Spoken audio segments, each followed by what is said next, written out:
Plane Talk wird präsentiert von dieurlaubsmacher.fm, dem Luxus-Podcast von Fides Reisen, dem Berliner Lufthansa City Center. Im Internet unter www.dieurlaubsmacher.fm. Wir könnten 8% einsparen an Emissionen, wenn die deutsche Flugsicherung einen ordentlichen Job machen würde. Da muss ich mal schmunzeln, weil A, machen wir einen coolen Job, wir machen einen richtig guten Job und die 8% sehe ich bei weitem nicht. Sorry.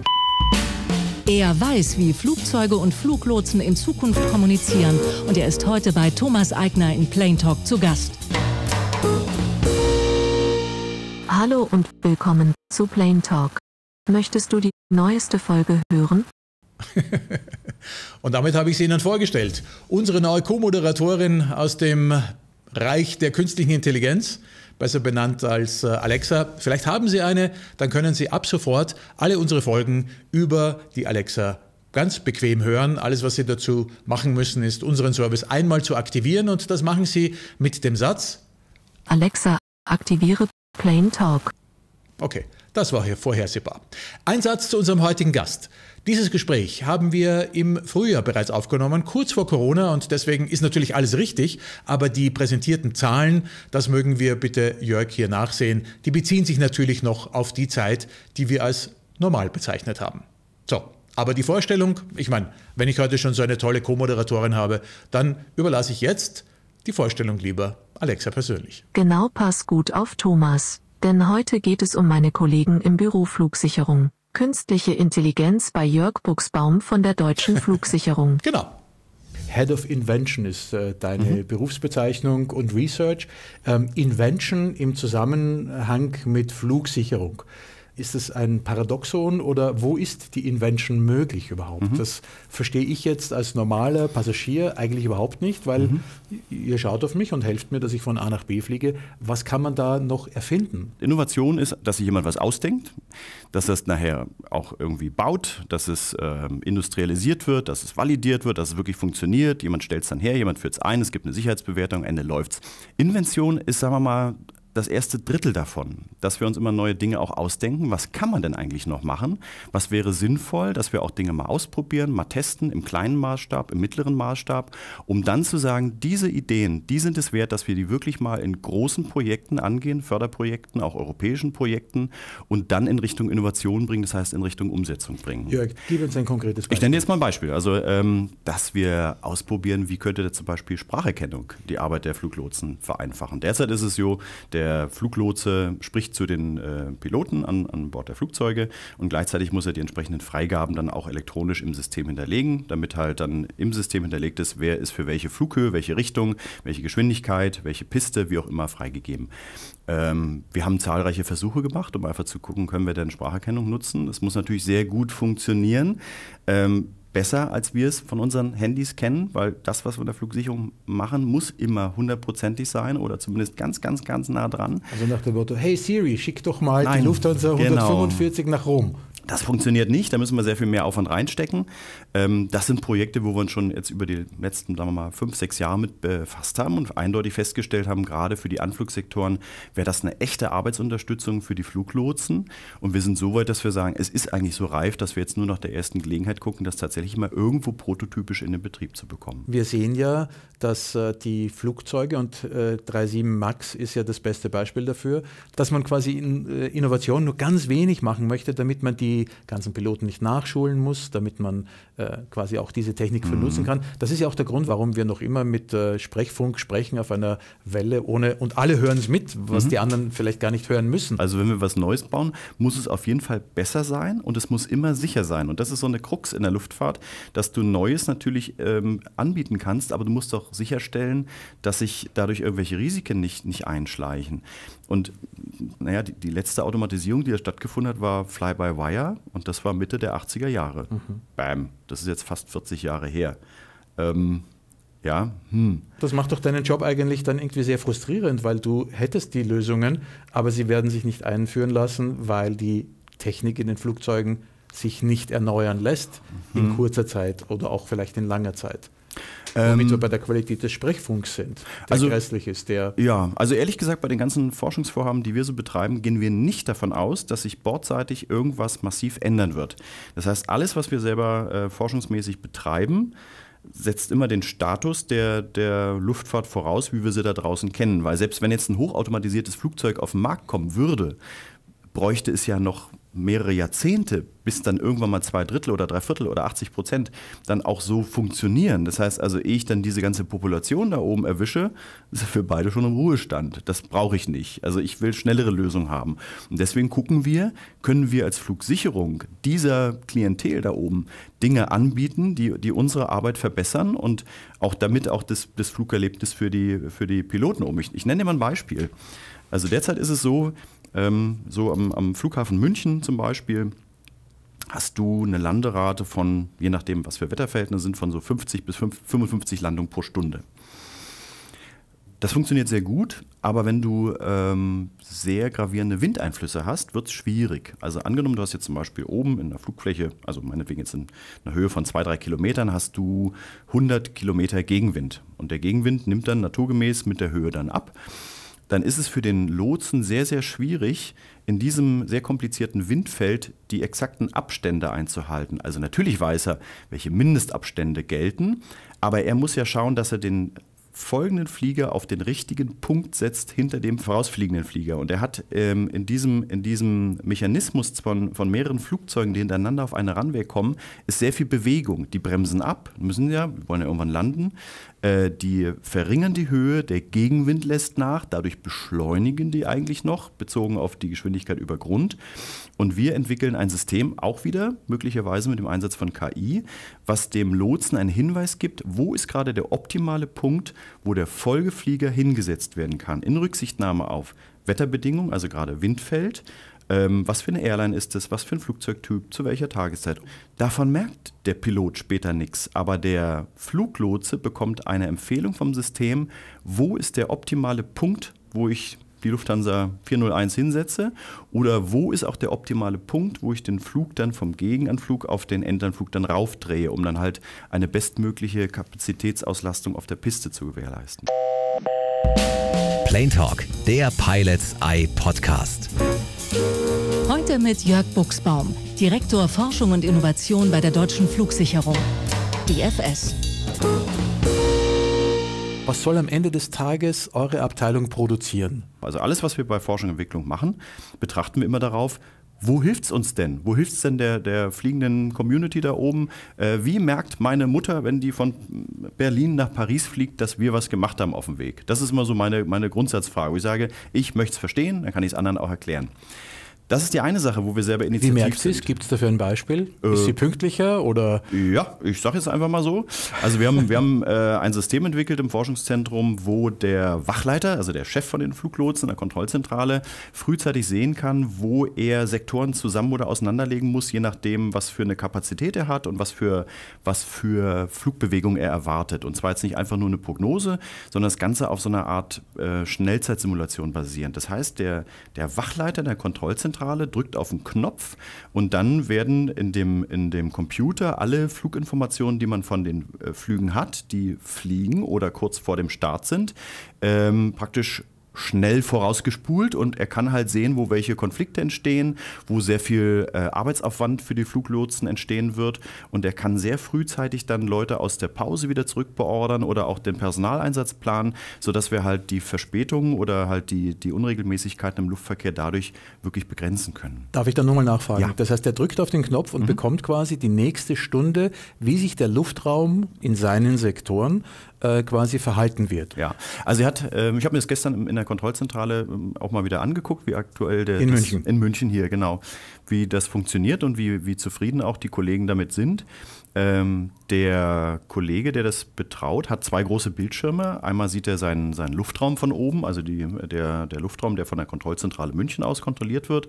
Auf dem zweiten Bildschirm hat er die Übersicht über die einzelnen Arbeitspositionen, an denen Fluglotsen arbeiten. Und er kann für die nächste Stunde, 2, 3, 4 Stunden, kann er sehen, wann dort Arbeitsbelastungen zu erwarten sind, die einen roten Bereich erreichen, wo man einfach sagt, oh, da muss ich hingucken, da muss ich irgendwas tun, muss ich eventuell Verkehr verringern oder ich muss halt mehr Personal bereitstellen, um diesen Verkehr abzudecken oder ich muss andere Maßnahmen ergreifen. Das heißt, er kann sehr viel feiner als bisher auch wirklich darauf reagieren, wenn Lastspitzen abzusehen sind und er kann das Personal der Flugsicherung dort viel effizienter einsetzen. Also deine Mutter fliegt nach Paris und sie soll merken, dass ihr einen guten Job gemacht habt. Früher wäre sie vielleicht erst später aufgestiegen, weil man gesagt hätte, der Luftraum ist überlastet. Und durch diese Technologie, die du gerade beschrieben hast, ist was besser geworden? Ja, nehmen wir mal das Beispiel. Also meine Mutter startet von Berlin aus, also die Maschine steht zum Start bereit und ist natürlich bei uns in den Systemen schon hinterlegt und ist ein kleines Puzzlestück in dem großen Verkehrsgeschehen, was in der nächsten Stunde, in den nächsten 2 Stunden passieren wird. So. Und je besser ich die Information habe, wann wird denn wer wo fliegen, zu welcher Zeit und durch welchen Sektor, kann ich natürlich auch erkennen, kommt der da unter oder bedeutet dieser eine Flug oder 3 Flüge oder 4 Flüge eine bestimmte Überlast? Und was mache ich dann damit? Und wenn frühzeitig erkennbar ist, dass der Flug aus Berlin-Tegel nach Paris in einem Sektor vom Center München ein Problem darstellen könnte, kann ich dieses Problem auch wirklich lösen. Nämlich sage, was machen wir denn? Wir würden jetzt nochmal einen zusätzlichen Lotsen einsetzen, beziehungsweise 2, um einen Sektor vielleicht zu teilen, auseinanderzulegen und damit halt die Arbeitsbelastung zu verringern, um diesen Flug zu ermöglichen. Andernfalls, wenn ich das so frühzeitig und so genau nicht erkannt hätte, hätte ich vielleicht dann in Richtung Brüssel sagen müssen, pass mal auf, mit dieser Flugmenge kommen wir nicht klar.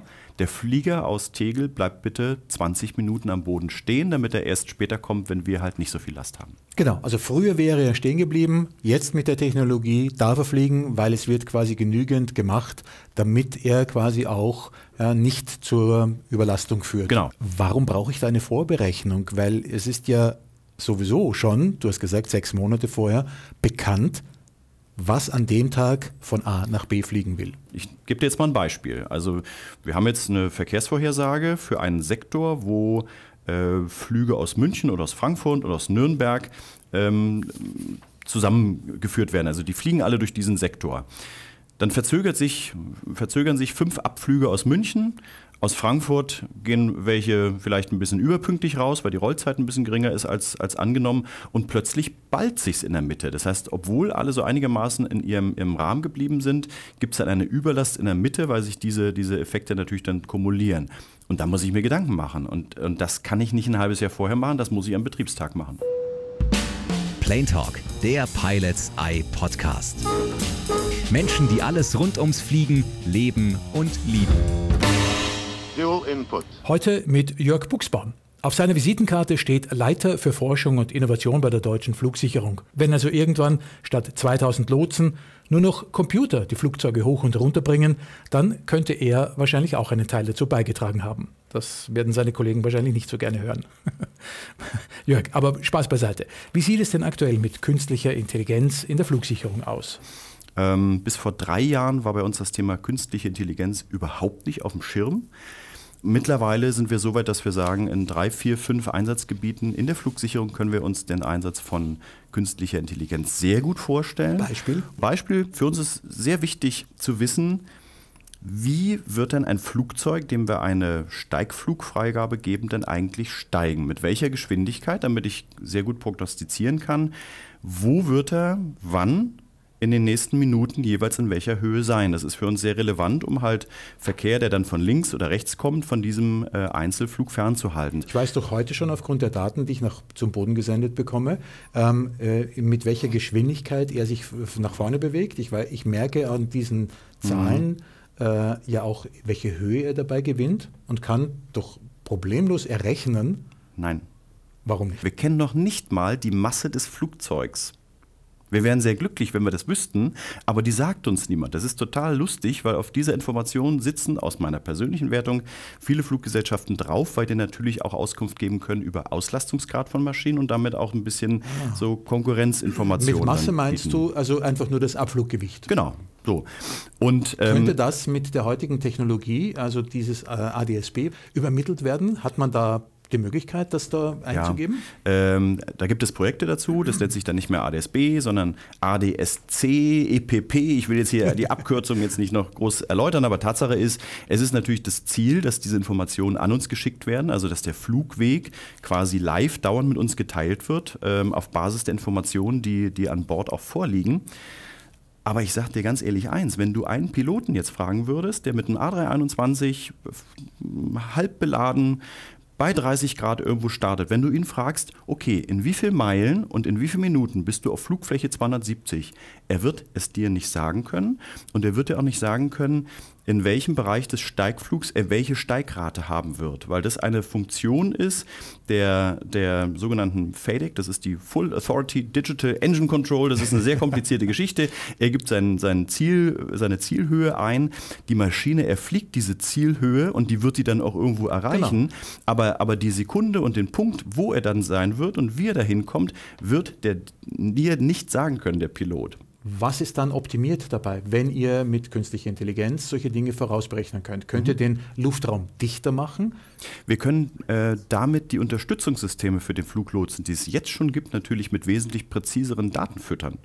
Und das bedeutet, dass die Alarme oder auch Nicht-Alarme, die ein Lotse bekommt, auf wesentlich valideren Datengrundlagen beruhen können. Das heißt also, die Verlässlichkeit der Unterstützungssysteme würde extrem zunehmen. Also ich nenne mal ein Beispiel. Wir haben ein System, das nennt sich STCA, das heißt Short-Term Conflict Alert. Das sieht halt also, wenn sich zwei Trajektorien von Flügen prognostiziert zu nahe kommen, gibt es einen Alarm, dann schaut der Lotse da drauf, dann muss er selber entscheiden, ist das kritisch oder nicht. Er ist ja Fluglotse, er kann die beiden Flüge ja anfassen und das Thema halt lösen.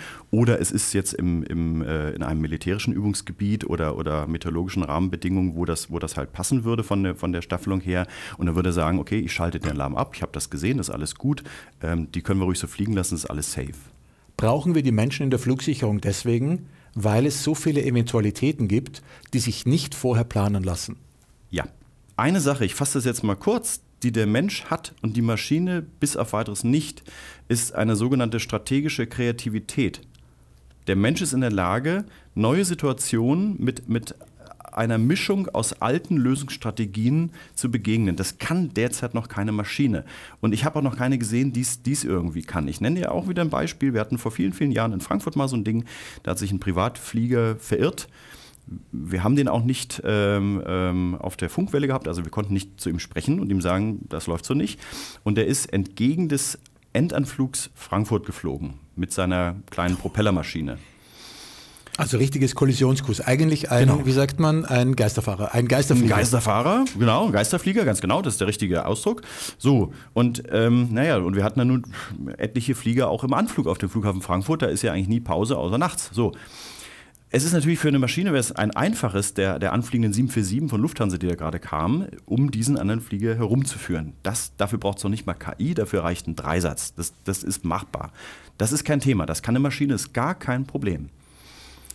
Die 10 Flieger, die da hinten aber schon aufgereiht waren für den Anflug, aus dem Anflug rauszunehmen, praktisch dann wieder umzudrehen und dann wieder neu einzufädeln und dann wieder landen zu lassen, das kann nur ein Mensch, das kann nur ein Fluglotse. Und für diese Situation möchte ich weiterhin Menschen vorne haben, die Verantwortung dafür haben, für die Menschen, die da gerade oben in der Luft fliegen. Schauen wir in die Zukunft. Wo staut sich in der Luft am meisten? Du hast natürlich, je mehr du in Richtung eines Flughafens die Flugzeuge führst, verlierst du einen Freiheitsgrad nach dem anderen. Also eine Dimension nach der anderen. Am Ende hast du nur noch eine Piste, dann darfst du auch weder links noch rechts und am Ende steht die Maschine. Also man kann sagen, dass die Flughäfen die Bottlenecks sind. Kann man schon sagen. Wobei, die Area. Ja, und da auch wiederum jetzt aber flankiert durch den Umstand, dass du natürlich nicht alle Flughäfen, sagen wir mal in Deutschland, gleich auslastest. Also wenn jemand sagt, die Pistenkapazitäten in Deutschland sind erschöpft, kann doch jeder kommen und sagen, Moment mal, in Hannover geht noch was. Es ist die Frage, ob das in das Konzept der Airlines reinpasst, Hannover vermehrt zu benutzen. Die reine Betonkapazität, also die reine Pistenkapazität am Boden, da können wir kaum was machen. Da können wir halt versuchen, den Einfluss von ungünstigen Wettersituationen zu mildern und eine bessere Planbarkeit herzustellen. Wir können auch in der Art und Weise, wie wir Flugzeuge zu diesen Flughäfen dann führen, die sehr stark belastet sind, können wir auch noch mit technischen Systemen unterstützen. Aber so Quantensprünge erwarte ich dann nicht. Ich erwarte, dass wir über diese Assistenzsysteme natürlich im Luftraum darüber noch Kapazitäten schaffen, um dem Lotsen die Möglichkeit zu geben, unter Beibehaltung seiner jetzigen Workload-Situation einfach mehr Verkehr zu kontrollieren. Und das ist aber aus meiner Sicht ein wichtiger Punkt. Du hattest eingangs gesagt, es kommt immer mehr Verkehr. Das wissen wir nicht. Ich glaube, Mark Twain hat mal gesagt, Prognosen sind schwierig, gerade wenn sie die Zukunft betreffen. Wo wir in 10 Jahren sein werden, weiß ich nicht. Und ich muss von der Entwicklung der Flugsicherung natürlich immer mehrere Szenarien im Hinterkopf haben, um die Dinge, die wir entwickeln, die auch einen Vorlauf brauchen, dann später so einzusetzen, wie wir es zu dem Moment brauchen und nicht, wie wir es jetzt erwarten. Und wenn der Flugverkehr irgendwann mal vielleicht sich nivelliert und irgendwann ein bestimmtes Level erreicht und dann auch nicht mehr weiter steigt, muss ich eben mehr gucken, wie kann ich ihn vielleicht noch umweltgerechter führen, wie kann ich ihn vielleicht auch mit einem noch effizienteren Personaleinsatz dann führen. Das sind andere Fragestellungen als die ich habe, wenn ich sage, der Verkehr geht weiterhin jährlich mit 3% hoch. Plane Talk, der Pilots Eye Podcast, ist eine Produktion von Pilots Eye TV. In Zusammenarbeit mit aero.de. Deutschlands Aviation News für Kenner und Könner. Im Internet unter www.aero.de.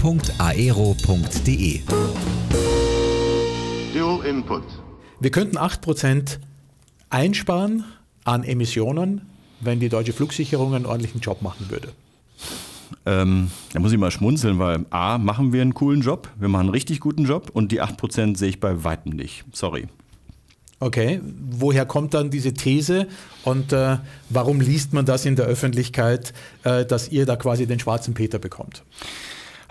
Ein politisches Feld. Ich habe die Zahlen durchgeknetet, ich habe sie nicht nachvollziehen können, weil die eine Frage ist, wie viel Potenzial in einem System noch schlummert, theoretisch, was ich rausholen kann. Und das umfasst nicht nur die Flugsicherung, sondern die Prozesse der Prozesspartner, da gehören die Flughäfen dazu und auch die Airlines. Und das andere ist, was ich mit angemessenen Mitteln überhaupt noch erschließen kann. Kann man das irgendwie quantifizieren? Was wären denn 8% jetzt an weniger Sprit, der zum Beispiel verbraucht werden würde? Nein, die Zahlen haben wir nicht. Die Zahlen müsste man sich dann über die Airlines holen, weil wir kaufen keinen Kerosin für die Flieger, das ist klar. Trotzdem müssen wir in Prozenten denken, weil es ist natürlich ist klar, wenn mir jemand sagt, ich kann mit irgendwas 20% erreichen, kümmere ich mich drum.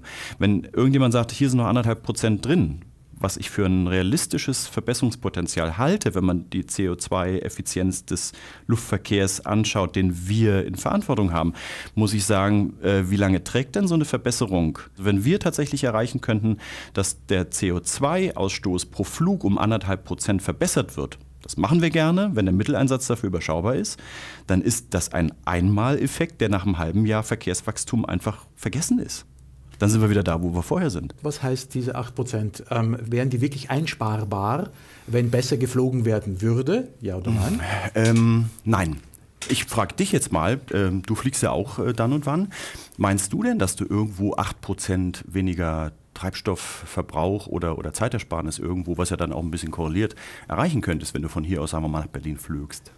Wenn ich fliegen könnte, Ja. nein, beim Autofahren könnte ich sagen, ich könnte häufiger den Motor abstellen, ich könnte möglicherweise eine andere Route nehmen, die eben quasi vielleicht effizienter ist. Also ich glaube schon, dass sehr vieles optimierbar wäre.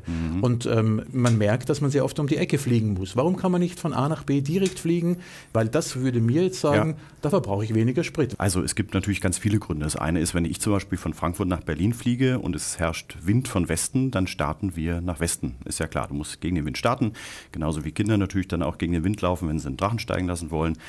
Jetzt startest du nach Westen und stellst schon fest, du willst ja gar nicht nach Westen, du willst ja nach Osten, also nach Berlin, also musst du eine lange Kurve fliegen. Die wird in Frankfurt noch länger, weil wir haben teilweise Abflugverfahren, die eine Lärmminderung am Boden bei besiedelten Gebieten dann auch nach sich führen, die bedingen, dass die Maschinen 2, 3, 4, 5, 6, 7 Kilometer länger fliegen, als man eigentlich optimal auch führen könnte. So, mit anderen Worten, man startet nach Westen, man fliegt noch ein bisschen nach Süden, um halt dann Bevölkerung von Lärm dann auszusparen. Dann dreht man nach Norden, dreht dann nach Osten. In Berlin das gleiche Thema. Ich kann nicht mit dem Wind landen, das wäre unsafe. Ich lande nicht mit Rückenwind, das macht man nicht. Also muss ich wieder dann über Ostberlin einschwenken und Tegel dann halt vom Osten ansteuern. Und wenn man sich das anguckt, wirst du feststellen, verglichen mit einer Punkt-zu-Punkt-Verbindung zwischen Frankfurt und Berlin, bist du vielleicht 20 Meilen oder sagen wir mal 35 Kilometer länger geflogen, einfach aus physikalischen Gründen. Das ist mal der Hauptpunkt. Okay, das heißt, ich könnte es vergleichen wie mit einer Autobahnauffahrt oder Abfahrt. Genau. Die gibt es auch nicht überall. Genau. Ich kann quasi erst in 3 Kilometer von der Autobahn runterfahren, obwohl ich schon längst quasi auf der Bundesstraße sein sollte. Genau. Wir haben Notwendigkeiten in der Luft, die quasi durch das Wetter bedingt sind. Okay. Und durch Lärmreduzierung am Boden. Okay, aber jetzt bin ich mal in der Luft und fliege. Warum fliege ich dann auch noch immer um die Ecke? Wir haben ein so ein Thema. Wir haben also tatsächlich in Zentraleuropa, gerade auch in Deutschland, haben wir viele militärische Übungsgebiete. Die sind tagsüber blockiert, gerade also in den Wochentagen von Montag bis Freitag. Da fliegen die Militärs, da sind die zu. Das ist wie so ein großer Granitblock in der Luft, da können wir nicht durch. Und da müssen wir außen drum fliegen. Das ist nun mal so. Und wir können die Militärs auch schlecht bewegen, nach Nordschweden auszuweichen, weil die Stationen, von denen die starten und landen, natürlich dann auch in diesen Gebieten sind. Ist das noch zeitgemäß? Ich habe vor kurzem bei einem Kongress gehört, dass diese militärischen Zonen auch noch irgendwie 50 Jahre alt sind und eigentlich vielleicht nicht mehr alle gebraucht werden würden. Ist dem so? Sagen wir mal so, die militärischen Übungsflüge haben extrem abgenommen in den letzten 20 Jahren. Es gibt verschiedene Gründe dafür und die Übungsräume bestehen immer noch. Wie weit die genutzt werden, ist eine andere Frage. Wir haben auch teilweise in Mecklenburg-Vorpommern, aber auch in anderen Bereichen, haben wir militärische Übungsgebiete, die zeitweise auf sind und zeitweise zu. Also immer dann, wenn geflogen wird, sind sie halt blockiert und wenn die Militärs nicht üben, kann man durchfliegen. Das hilft uns an einem Betriebstag, aber das hilft nicht bei der Flugplanung, weil die Lufthansa muss eigentlich schon ein halbes Jahr vorher wissen oder auch mal einen Tag vorher oder eine Woche vorher, können wir es nutzen oder nicht für die Treibstoffplanung, für die Zeitplanung. Das ist nicht richtig planbar. Das heißt also, dieser Block ist dann vielleicht an dem Tag weg, aber wir haben es nicht ausreichend strategisch auf dem Schirm. Wir können also das System nicht darauf schon konditionieren. Die andere Sache ist, wenn deine Frage ist, ob es zeitgemäß oder nicht, bin ich natürlich der falsche Adressat. Ich hatte mit Militärs mal gesprochen zum Thema, sagen wir mal, Leistungskennzahlen für die Flugsicherung. Und die Militärs sehen das natürlich anders. Die sagen, wir sind in Europa der zweitgrößte Kunde der Flugsicherung. Ihr müsst euch auch ein bisschen um unsere Belange auch kümmern. Und sagen die genauso wie die Passagiere? Nein.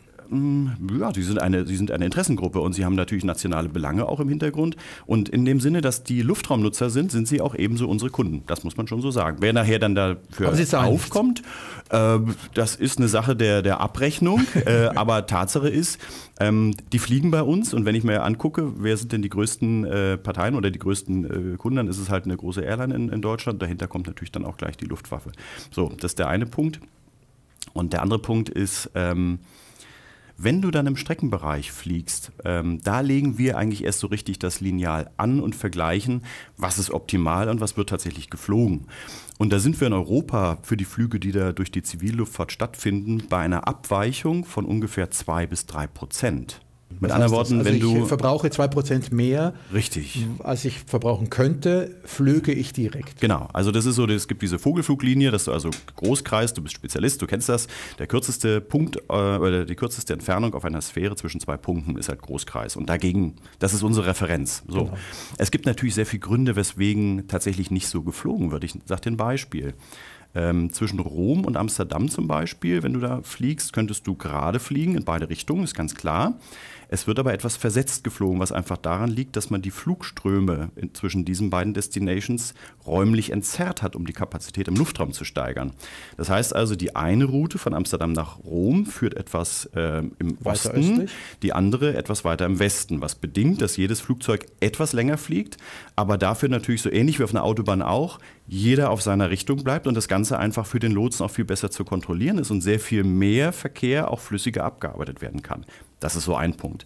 Die zweite Sache ist, je länger du fliegst, umso spannender ist es eigentlich auch, wie sind denn die Windverhältnisse? Das heißt also, wenn du eine längere Distanz fliegst, wird der Pilot vorher gucken, wie ist denn das Windfeld? Dann wird halt berechnet, die Airlines haben eigene Software dafür und die sagen dann, nö, heute ist es total blöde, straight von A nach B zu fliegen. Du fliegst bitte eine leichte Nordkurve und nimmst ein bisschen was von der Strömung mit, die da halt im oberen Luftraum herrscht und bist schneller und auch dann treibstoffeffizienter am Ziel. Und das sehen wir halt auch immer mehr. Okay, also das heißt, er fliegt einen längeren Weg, ist aber effizienter, weil er Rückenwind mitnimmt. Zum Beispiel. Plane Talk, der Pilots Eye Podcast. Heute mit Jörg Buchsbaum, Direktor Forschung und Innovation bei der Deutschen Flugsicherung DFS. Zurzeit fliegen 29.000 Flugzeuge weltweit. 14.000 neue sind bestellt. Das heißt, ein Drittel der Flotte wird modernisiert. Und ein Drittel, und das sind natürlich die Stinker und die besonders laut sind, die sind sowieso bald Vergangenheit. Weiß ich nicht. Sind die Vergangenheit oder fliegen die denn nur woanders?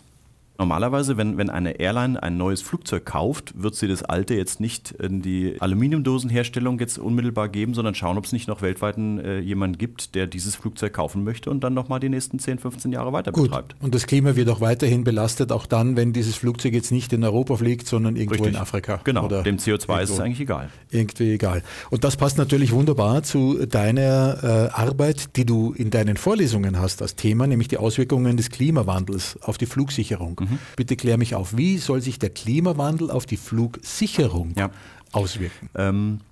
Wir stellen seit Jahren fest, dass Gewitterzellen höher reichen in unserem Luftverkehr als noch vor 15 Jahren. Das heißt also, du hast Gewittersituationen heutzutage, wo du Flugverkehr nicht über diese Gewitterzellen führen kannst, sondern außen herum. Und damit hast du, was die Kapazität im Luftraum anbelangt, eine ganz andere Situation. Du musst andere Lösungsstrategien dir ausdenken, wie du Flugverkehr führen möchtest, um den von diesen Gewitterzellen fernzuhalten. Ich hatte neulich auch mit einer Airline auch zu tun, die gefragt, wie viel Abstand zu dieser Obergrenze von Gewittern braucht ihr denn? Und die haben gesagt, also früher war das anders, aber heutzutage gerne mal 4.000 Fuß. Mit anderen Worten also über 1 Kilometer, weil wir sonst Blitzschlag von unten erwarten, was niemand an Bord der Flugzeuge eigentlich so haben will. Blitzschlag, das können die ab, aber man sucht es nicht mit Absicht. So, deswegen sind die auch eher bestrebt, um diese modernen Gewitter auch dann herumzufliegen. Das ist ein Punkt. Der andere Punkt ist, vielleicht hast du auch schon gehört, wir beobachten, also nicht wir, sondern der Deutsche Wetterdienst natürlich mit den internationalen Partnern, dass sich die sogenannten Jetstreams verändern von der Lage her und von der Form. Das heißt also, die haben Meandern stärker, die haben stärkere Dellen in ihrer Ausprägung. Was bedeutet, wenn du gerade fliegst, wirst du in Zukunft gegebenenfalls häufiger in diese Jetstreams quer reinfliegen und quer wieder rausfliegen, was dann starke Turbulenzen nach sich führt. Es könnte also durchaus sein, dass in ein paar Jahren die Flugplanung für lange Kontflüge oder Interkontflüge so ist, dass man versucht, diesen Bögen doch nachzufliegen, um nicht zu viel Turbulenzen an Bord dann auch passieren zu lassen. Ketzerisch gesagt, alles, was wir an CO2 einsparen, durch bessere und effizientere Triebwerke, verlieren wir wieder dadurch, dass das Klima und der Klimawandel uns zwingt, mehr Umwege zu fliegen. Das könnte sein, wir wissen es derzeit noch nicht. Wenn tatsächlich Umwege geflogen werden, um die Turbulenzen zu verringern und um den Jetstreams entsprechend zu folgen, hätten wir über diese Schiene wieder mehr CO2-Ausstoß. Aber das ist dann noch eine andere Folge davon. Wir müssen uns darauf einstellen, weil wir mit anderen Flugrouten umgehen müssen, die Airlines bei uns erstmal so bestellen. In unserem Podcast geht es ja immer um Menschen, die die Fliegerei leben und lieben. Wir haben sehr viel über dein Leben gesprochen. Wie äußert sich deine Liebe zum Fliegen? Ich fliege gerne. Es gibt 3 Arten, wie ich Fliegen eigentlich genieße. Das eine ist, wenn ich vorne im Cockpit mal mitfliege bei Verkehrsflugzeugen, dass man einfach Teil des Cockpits ist, einfach miterlebt, was vorne passiert. Ich finde das immer noch aufregend und spannend und einfach einmalig. Es ist ein einmaliger Arbeitsplatz, der da ganz vorne in den Flugzeugen steht. Musst du dann auch mal den Funkspruch dann machen und wenn du den Kollegen erkennst, dann auch direkt ansprechen? Also drücken dir das Mikrofon in die Hand? Um Gottes Willen, also das könnte ich gar nicht. Ich habe gar kein Funksprechzeugnis. Ich bin Luft- und Raumfahrtingenieur.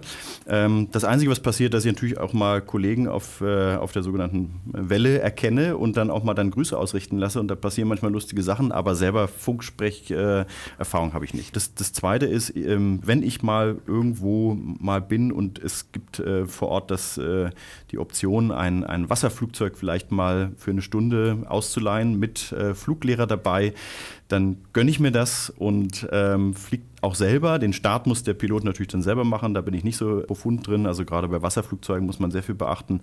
Aber selber mal ein Flugzeug zu fliegen und beim Wasserflugzeug mit dem besonderen Charme, dass man über Wasserflächen natürlich so weit runtergehen kann, wie man nur möchte, auch wenn man jetzt etwas länger fliegt, finde ich unglaublich schön. Ich habe das 2-mal in meinem Leben in Seattle gemacht und es waren ganz besondere Ereignisse. Der dritte Ort, an dem ich gerne bin, wenn ich fliege, ist einfach auf Reihe 32a links am Fenster oder rechts am Fenster einfach fliegen und einfach genießen, dass der Mensch doch in der Lage ist, ein technisches Konstrukt zu bauen, was mit fast Schallgeschwindigkeit fliegt in 10 Kilometern Höhe. Man hat wunderbare Aussichten und kommt schnell und eigentlich problemlos von A nach B. Ist innerhalb von 1 Stunde, von 2 Stunden in einer ganz fremden Kultur, taucht ein in fremde Welten, lernt Menschen kennen, die man normalerweise nicht kennenlernen würde. Und ich meine auch, dass das Fliegen bei all dem, was wir über das Thema CO2 und Flugscham auch diskutieren und auch über die Fragestellung, muss Flugverkehr mal wachsen, was man nicht vergessen sollte, ist, dass es schon irgendwie ein völkerverbindendes Element ist, was schon auch eine wichtige Rolle in der Gesellschaft hat. Welch ein schönes Schlusswort, Jörg. Vielen, vielen Dank. Und das war sie, die 3. Folge von Plain Talk TV. Also ich muss ganz ehrlich sagen, wenn ich jemanden habe, der die Dinge über unseren Köpfen so gut erklären kann, ja, dann fühle ich mich auch ein kleines Stückchen sicherer. Jörg Buchsbaum kommt noch ein zweites Mal, dann allerdings mit dem Hauptthema, wie wird man Fluglotse? Und in Zeiten, wo das Pilotendasein ein doch so schwieriges und unsicheres geworden ist, vielleicht eine Überlegung, diesen Beruf auch auszuüben. Und immerhin ist man ja dem Himmel dadurch auch, naja, nicht ganz, aber ein Stückchen näher. Nächste Woche haben wir vielleicht das Thema der Flugschulenschließung noch ein zweites Mal oder wir haben vielleicht den Norbert Wölfle, den Sie aus unserem 747-Film nach Los Angeles kennen könnten, die Jahre danach, seine Sicht auf die Dinge in diesen Tagen, auch sehr interessant, selbstverständlich, aus seiner etwas ruhigeren Perspektive, selbstverständlich. Also, ich sage auf diesem Wege Dankeschön, hoffe, dass es Ihnen gefallen hat, bleiben Sie uns treu, wir hören uns beim nächsten Mal wieder in 7 Tagen. Engine 1 out. Plain Talk lässt sich abonnieren auf Spotify, Deezer, Apple Podcasts und YouTube. Alle Filme zu den Gästen und Geschichten im Internet unter pilotseye.tv. Engine 2 out. Noch einen schönen Tag und bis nächste Woche. Und ich höre auf Alexa, aktiviere Planetalk. Ups, da ist mir eine Diode verrutscht, das heißt ja Plain Talk. Checklist completed.